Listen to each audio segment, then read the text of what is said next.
Common Mystic Prayer, Gabriel Diefenbach, Chapter 8. Some Important Considerations. This simple prayer is a good to be wished for with all one's heart. With it come all other goods to the soul, strength, consolation, virtue, ever-increasing union with its loving spouse.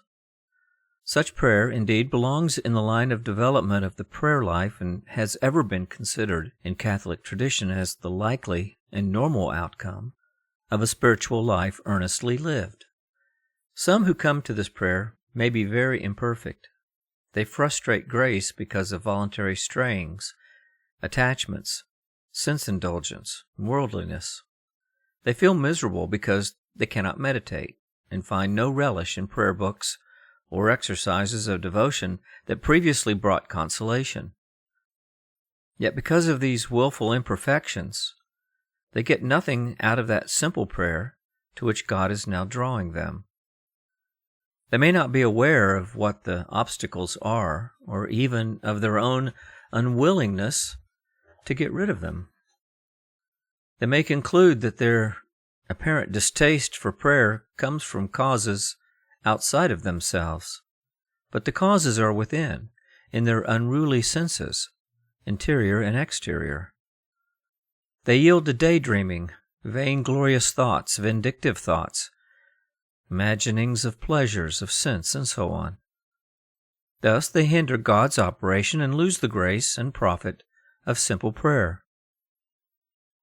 Let the soul of good will that desires to advance and to taste of the sweet intimacy of friendship with Jesus, let that soul pursue its prayer seriously.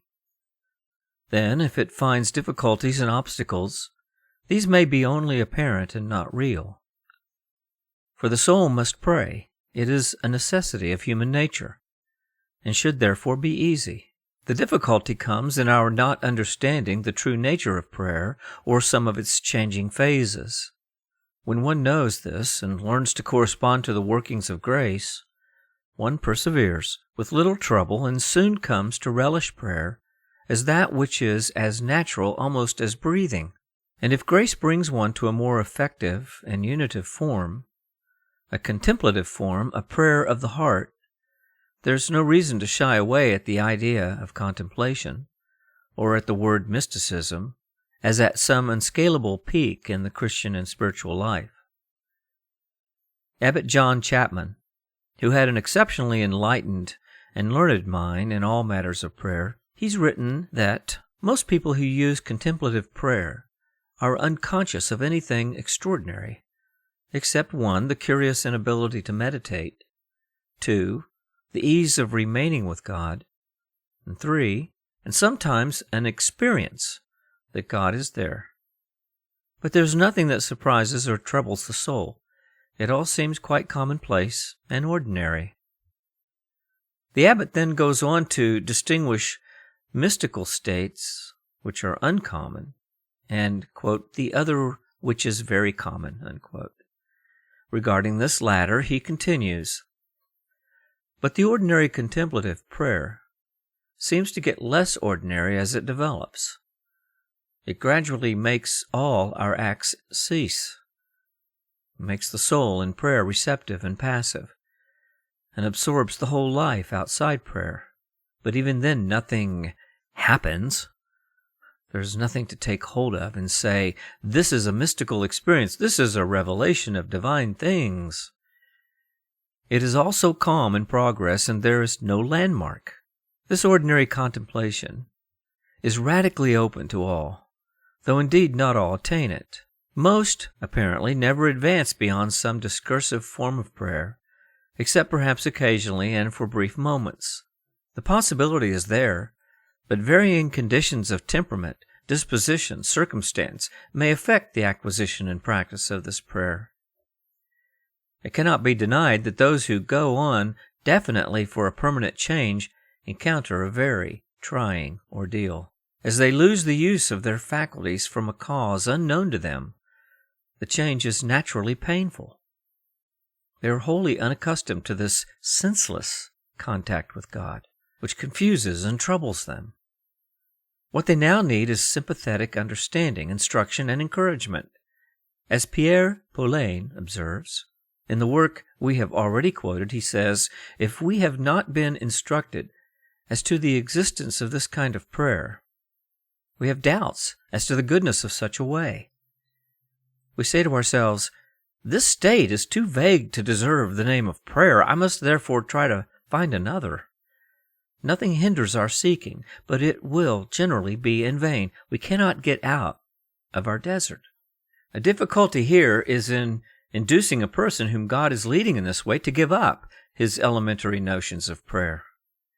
At least the desire to pray is present, and this of itself is prayer.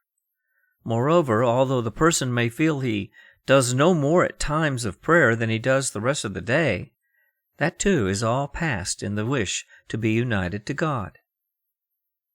And yet it may seem like an idiotic state and feel like the complete waste of time until it gradually becomes more vivid.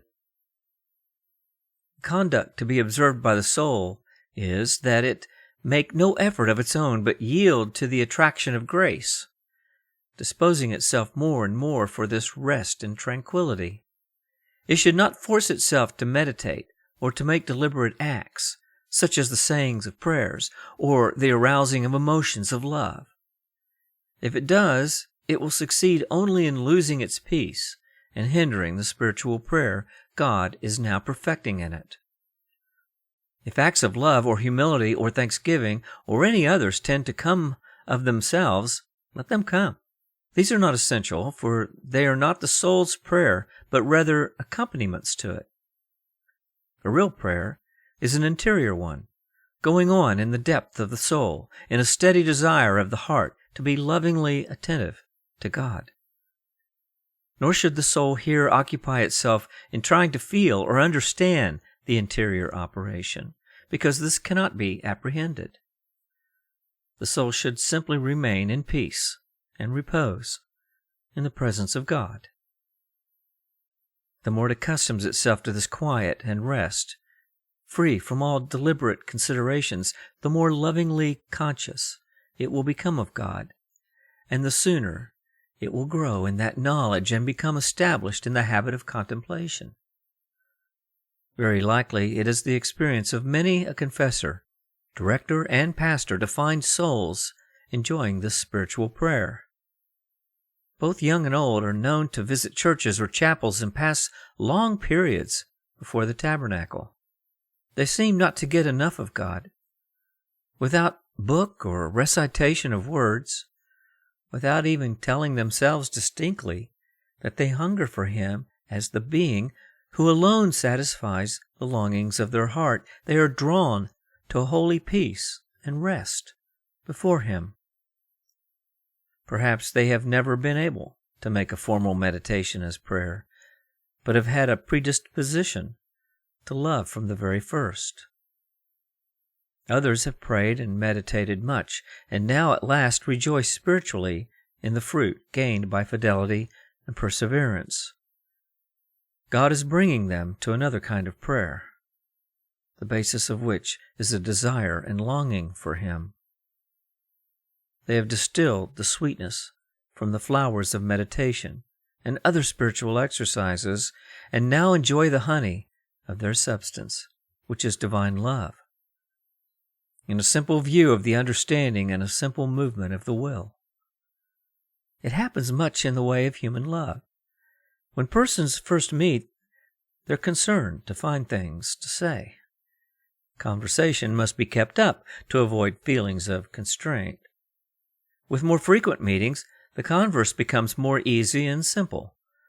Then, as friendship develops, the necessity for many words is on the wane, though actually converse between them is more natural and delightful. When love arrives, they are content to say little or nothing, finding satisfaction merely in each other's presence, in a silent but deeper union of hearts. So the loving soul at this point finds no satisfaction in further efforts of its own seeking. For what indeed should she seek? Asks St. Francis de Sales in the treatise on the love of God. He says, "She has found him whom she sought, and what remains now for her but to say, 'I hold him, and I will not let him go.' She has no need to trouble herself with the discourse of the understanding, for she sees her spouse present with so sweet a view that reasonings would be to her unprofitable and superfluous. And even if she does not see him by the understanding, she cares not, being content to feel his presence by the delight and satisfaction which the will receives from it." Some again, many good and well-disposed persons, and very many religious, do feel drawn to simple prayer, but do not recognize the manifestations of it when these are present. Perceiving the tendency to calm and peace in the heart and mind, yet not understanding its meaning, they return to the support of sense activity, trying first one thing and then another, and so interfering with the operations of grace. As Chapman correctly remarks, he says, "Many persons pass long years in this dark night, when they cannot meditate, and yet are afraid to contemplate. And the signs may be less easy to recognize. They've tried methods, they have tried reading and pondering. Alas, perhaps they have almost given up mental prayer in despair. They find it hard to believe that they are in the mystical, quote, obscure night. They do not feel urged to frequent thought of God, nor do they dare to say that they have a disgust of creatures. On the contrary, they have found the spiritual life so dry that they have felt thrown upon creatures for consolation. They have often taken refuge in distractions, which are not sinful, because recollectedness seems impossible. They have imagined themselves to be going back, because they have no devotion, no feeling, and perhaps they are going back, since they have not learned the right path forward. From this, it will appear obvious that the only sensible thing to do is to pray as one can, and not try to pray as one can't. If one can use his powers in prayer, he must do so. And he has no justification for a change in prayer. That is, if at time of prayer one can fix the imagination on some particular thought or aspect of God, our Lord, or the truths of the faith with facility, as one speaking to God, adoring Him, thanking or petitioning Him, he should use his faculties as he is drawn to do. In this case, evidently, no interior and spiritual impression of grace is absorbing the faculties, however slightly. Then too it may, and usually does, happen in the beginning of the transitional period that the soul will be able at times to meditate and at other times not. This period is usually very brief. But if the soul cannot use its powers, it simply cannot. To force a continuance of the old ways of devotion and methods of prayer, when these have become tasteless and almost impossible, is to oppose the call of grace and bar the way to real spiritual progress. It is all a matter of following the soul's attraction.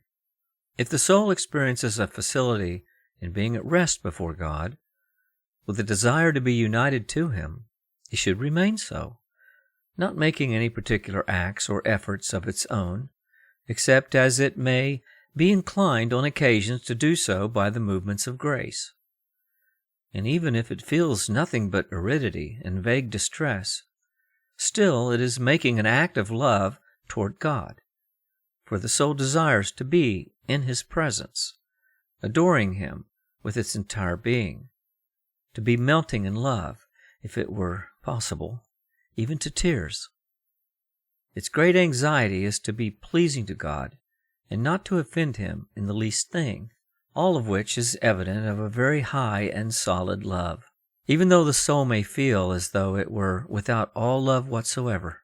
This same disposition of the heart, in which it lies quiet and attentive before God, in a simple spirit of abandonment to Him, is to be maintained even while assisting at Mass or receiving Holy Communion.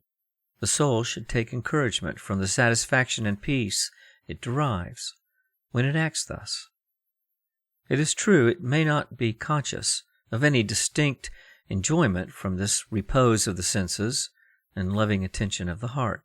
Yet it will notice an unwillingness to be diverted from it. And if the soul should ask itself, what would I rather be doing than this? It would have to answer, nothing. Or, where would I prefer to be rather than here? It would have to admit, nowhere. It simply finds a quiet happiness in thus remaining in God's presence. All this should reassure the soul and give it confidence. But such is our poor nature that it ever tends to be gravitating towards sense activity, finding not enough satisfaction in the purely spiritual. Self seeks assertion. It wants to be doing something or feeling that it is accomplishing something or getting somewhere. And it chafes at subjugation to more spiritual operations and realities. End of chapter 8.